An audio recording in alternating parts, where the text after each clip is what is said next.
तो देखो लोंडो, अगर तुमको अभी भी लगता है कि गेमिंग सिर्फ एक टाइम पास है तो ये वीडियो तुम्हारे लिए, क्योंकि गेमिंग अब एक प्रोफेशन बन चुकी है और उनमें से एक प्रोफेशन है ई स्पोर्ट। सो या welcome back to esport verse channel, जहां हम समझेंगे ई स्पोर्ट क्या है, टीम कैसे बनती है और टूर्नामेंट कैसे चलते हैं। तुम्हारा भाई तुमको बनाएगा 0 से 0। अरे टेंशन नहीं लेने का, अपुन है ना।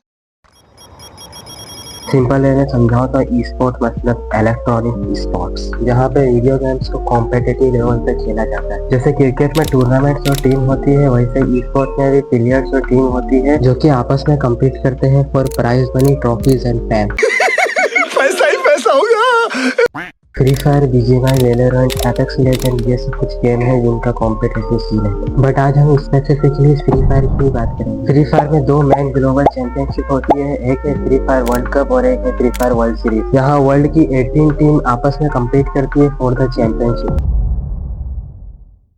हर टीम के अंदर डिफरेंट रोल होते हैं, जैसे कि IGL, Android player, support and sniper. And आप अपनी टीम में मैक्सिमम 6 प्लेयर रख सकते हो, जो कि 2 प्लेयर बचे होंगे वो सब फील्ड में रहेंगे। सबसे पहले बात करते हैं एंट्री फ्रेगर की, जो कि बेसिकली सबसे पहला रशर है, जो कि सबसे पहला नॉक निकालता है, यानी कि बेसिकली प्राइमरी रशर। अगर आपका प्राइमरी रशर ही अच्छा नहीं होगा तो आपकी टीम नहीं चलने वाली। बात करें सेकेंड रोल की, जो कि होता है सपोर्ट, और ये बहुत काम आता है क्योंकि भाई यही है जो प्राइमरी रशर को जिंदा रखता है। इस चीज को ऐसे समझो कि प्राइमरी रशर मजनी है और सपोर्ट लेना।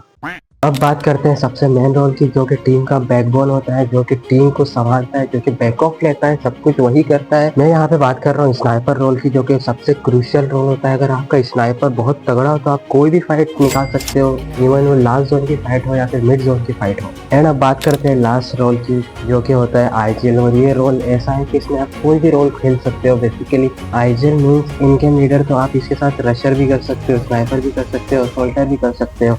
बट मैं प्रेफर करूंगा आप लॉन्ग रेंज में ही खेलो, या फिर स्नाइपर या फिर असोल्टर।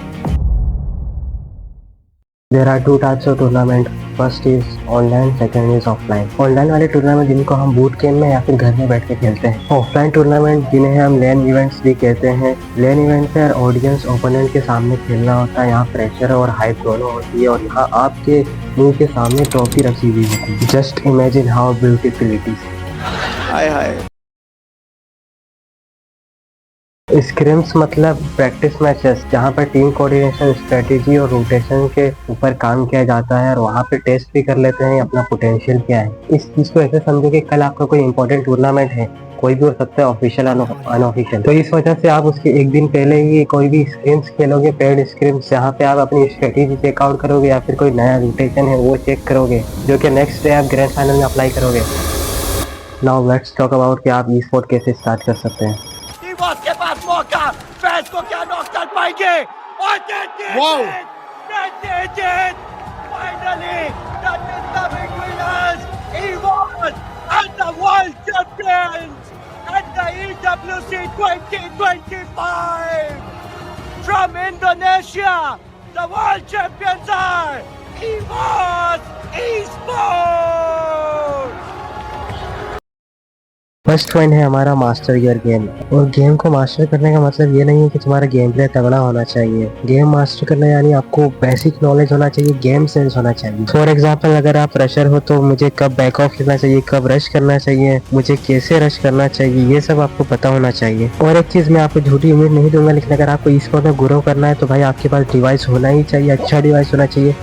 लो एंड डिवाइस के साथ बिल्कुल ग्रो नहीं कर पाओगे, मैं झूठी उम्मीदें नहीं दूंगा। और अगर बात रही कि प्रैक्टिस कहाँ करना है, कैसे करना है, तो वही बात है कि आपको डेली प्रैक्टिस स्क्रीन खेलना है या फिर डेली रैंक मैच खेलना है 1v4, जिससे कि आपको गेम सेंस इंप्रूव होगा। और हाँ, ई स्पोर्ट स्टार्ट करने से पहले ही अपना रोल डिसाइड कर लेना और उसी पे खेलना, क्योंकि अगर आप अलग अलग रोल पे खेलोगे तो आप किसी भी रोल को मास्टर ही नहीं कर पाओगे, तो आप लटक के रह जाओगे भाई, कहीं के नहीं रहोगे। बात करते हैं हमारे सेकंड पॉइंट की, कि आपको स्क्रिम्स और क्वालिफायर्स खेलने। क्वालिफायर्स बहुत इंपॉर्टेंट होते हैं क्योंकि उसी से आपको सीख मिलेगी। एंड ट्राई करना कि अवॉइड करो डायरेक्ट फाइनल या सेमीफाइनल के स्लॉट लेने के, क्योंकि अगर आप स्टार्टिंग में ही अच्छा नहीं खेलोगे तो आपका मोटिवेशन डाउन हो जाएगा और फालतू में टीम के अंदर भी आपस में लड़ाई होगी। अपनी स्क्रीन को सीरियसली लेके खेलना और उस चीज को रिकॉर्ड कर लेना अगर आपका फोन अच्छा है तो, जो कि होना ही चाहिए। एंड ट्राई करना कि लास्ट जोन में प्रेशर हैंडलिंग अच्छे से हो जाए, और ज्यादा भाई आपको प्रेशर लेना नहीं, एकदम कामनेस से खेलना है। तो देखो लंडो, अगर आपको ई स्पोर्ट खेलना है तो भाई आपके पास एक टीम होनी चाहिए, इसलिए हमारा नेक्स्ट पॉइंट है कि बिल्ड अ टीम और ज्वाइन अ टीम, क्योंकि अगर टीम ही नहीं होगी तो ई स्पोर्ट कैसे खेलोगे। इसीलिए एक अपनी खुद की एक स्ट्रॉन्ग टीम बनाओ या फिर किसी एग्जिस्टिंग टीम ज्वाइन कर लो। और हर टीम कैसी भी हो, पुरानी हो नई हो, पर उसमें केमिस्ट्री और कम्युनिकेशन होना ही चाहिए। इसीलिए सब ट्राई करना कि एक प्रॉपर कॉल दो, अपने डैमेज का भी कॉल दो, लूट का भी कॉल दो, तुम क्या कर रहे हो क्या नहीं कर रहे हो उसका भी कॉल दो। ठीक वैसे ही जैसे आपकी गर्लफ्रेंड आपको सब कुछ बताती है।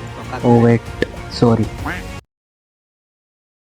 एंड देन हमारा लास्ट एंड मेन पॉइंट आता है प्ले टूर्नामेंट्स, क्योंकि सिर्फ स्क्रीन खेलने से आप बिल्कुल कभी भी प्रो नहीं बनोगे। मैं बोलता हूँ स्क्रीन में कुछ ही नहीं है, जो मेन प्रेशर हैंडलिंग होता है वो टूर्नामेंट में होता है। इसलिए स्ट्रेटेजिस्ट तो आपकी भाई टूर्नामेंट में ही काम आएगी। तो अब बात करते हैं कि आप टूर्नामेंट खेल कैसे सकते हो, क्योंकि मैं बोल तो रहा हूँ कि टूर्नामेंट खेलना है, पर भाई टूर्नामेंट खेलना किधर है। तो उसके लिए आपके पास डिस्कॉर्ड होना चाहिए, क्योंकि भाई वो बहुत काम आएगा टूर्नामेंट खेलने के लिए, जहाँ पे आप रोकेन आरडीएक्स नॉन स्टॉप और लीडोमा का टूर्नामेंट खेल सकते हो, जो कि बहुत बड़े लेवल पे होता है। और हाँ, वैसे भी फ्यूचर में ऑफिशियल टूर्नामेंट्स आने वाले हैं, तो हाँ लोगों लग जाओ ग्राइंड पे। और हाँ, अगर ई स्पोर्ट में सर्वाइव करना है तो कंसिस्टेंसी और डिसिप्लिन होना ही चाहिए। इसीलिए हर प्रैक्टिस मैच के बाद आपको मैच रिव्यू करना है और अपने माइंड को पॉजिटिव रखना है भाई, ताकि हर डिफीट से आपको एक सीख मिल सके, क्योंकि इन दी एंड ग्राइंडिंग से ही आप T1 प्लेयर बनोगे। तो लोंडो यही थी आज की वीडियो। आई होप आपको पसंद आई होगी। अगर पसंद आई तो लाइक शेयर सब्सक्राइब जरूर से कर देना और कमेंट में बता के जाना कि आपको फ्यूचर में कौन सी टीम ज्वाइन करनी है।